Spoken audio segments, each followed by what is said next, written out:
लंका की रात उस दिन असाधारण रूप से शांत थी। स्वर्ण नगरी के महल तो चमक रहे थे, पर हवा में एक भय, एक बेचैनी तैर रही थी, मानो भविष्य किसी महाविनाश का संकेत दे रहा हो। अशोक वाटिका की ओर बहती ठंडी हवा और बहती गहरी बना रही थी। इसी अंधेरे को चीरती हुई त्रिजटा, जो राक्षस कुल में जन्मी परंतु मन से अत्यंत धर्मनिष्ठ थी, महल के भीतर स्थित उस गुफानुमा कक्ष की ओर बढ़ रही थी, जहां रावण का विशालकाय भाई कुंभकर्ण अपने निद्रा काल के बीच थोड़ी देर के लिए जागा हुआ था।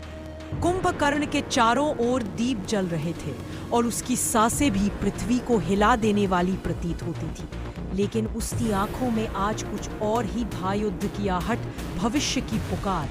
त्रिजटा धीरे से बोली, कुंभकर्ण, मुझे तुमसे एक प्रश्न पूछना है, एक ऐसा प्रश्न जो वर्षों से मेरे भीतर जल रहा है। कुंभकर्ण ने अपनी भारी पलकों को उठाया और बोला, पूछो त्रिजटा।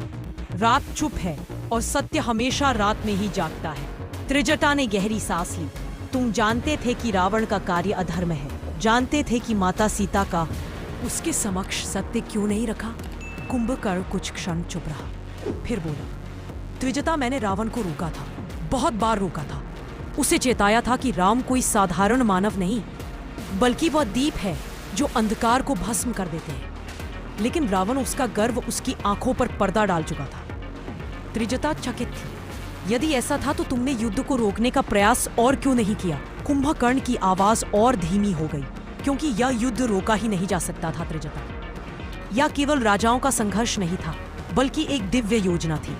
हर पात्र, लक्ष्मण, हनुमान, विभीषण, सभी इस योजना के धागे थे। राम का वनवास, सीता माता का अपहरण, जटायु का बलिदान, इन सब के पीछे एक अदृश्य क्रम था। त्रिजटा की आंखों में आश्चर्य फैल गया। तो तुम पहले ही समझ चुके थे कि राम केवल मानव नहीं?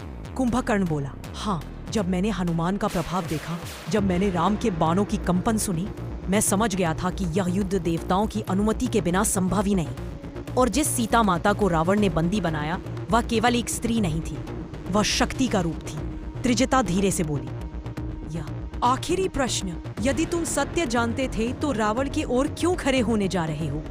क्योंकि मैं योद्धा हूं और योद्धा अपने कुल का साथ नहीं छोड़ता। लेकिन यह युद्ध में रावण के लिए नहीं लड़ने जा रहा, यह युद्ध में अपने कर्मों का फल भोगने जा रहा हूं। राम का तीर मेरे लिए दंड नहीं, मुक्ति होगा। त्रिजटा उसकी बात सुनकर चकित रह गई। सो तुम स्वयं को राम के सामने समर्पित मानते हो? कुंभकर्ण ने भारी आवाज में कहा, हाँ, यही रामायण का बड़ा रहस्य है त्रिजटा। हर पात्र अंततः धर्म के पक्ष में खड़ा होता है। सीता माता धैर्य है, राम करुणा है, लक्ष्मण त्याग है, हनुमान समर्पण है, और रावण वो अध्याय है जो सिखाता है ज्ञान बिना विंदता के अंधकार बन जाता है। त्रिजटा बोली, कुंभकर्ण, यह तो रामायण का सबसे गहरा रहस्य है, पर मेरे मन में एक और पक्ष उठ रहा है। माता सीता की परीक्षा इतनी कठोर क्यों थी? वनवास, अपहरण, अग्नि परीक्षा का यह सब भी किसी उद्देश्य का भाग था। कुंभकर्ण ने शांत स्वर में कहा, हाँ त्रिजटा, सीता माता की परीक्षा संसार की परीक्षा थी, और तुम यह नहीं जानती, रावण ने जिस सीता को लंका में कैद किया, वह वास्तविक सीता का माया रूप था। सच्ची सीता अग्नि में सुरक्षित थी। त्रिजटा स्तब्ध रह गई। तो मैं जिनसे रोज बात करती हूँ, वह भी वास्तविक है, पर अग्नि ने उनकी रक्षा के लिए उन्हें दो रूपों में बांट दिया। यह रहस्य देवताओं ने भी छिपा कर रखा था। त्रिजटा ने अगला प्रश्न पूछा, और मेघनाद, वह इतना शक्तिशाली था, पर उसका अंत भी निश्चित क्यों था? कुंभकर्ण बोला, मेघनाद का वरदान एक शर्त पर था, जब तक वह रावण के अधर्म की रक्षा करता रहेगा, तब तक ही उसकी शक्ति अटूट रहेगी, और यही उसकी मृत्यु का कारण बना। वह जानता था पिता गलत है, पर पुत्र होने का धर्म उसे रोके हुए था।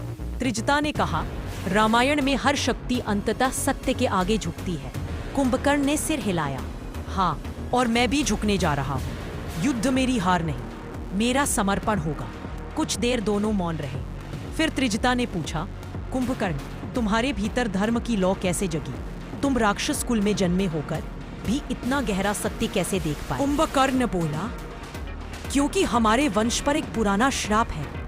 हजारों वर्ष पहले हमारे पूर्वजों ने देवताओं के विरुद्ध जो अधर्म किया था, उसके बाद ब्रह्मा ने कहा था, तेरे वंश में शक्ति तो होगी, पर उस शक्ति के भीतर एक ज्योति भी होगी जो एक दिन तुम्हें धर्म के सामने खड़ा कर देगी। मैं उसी ज्योति का परिणाम हूं। त्रिजटा धीरे से बोली।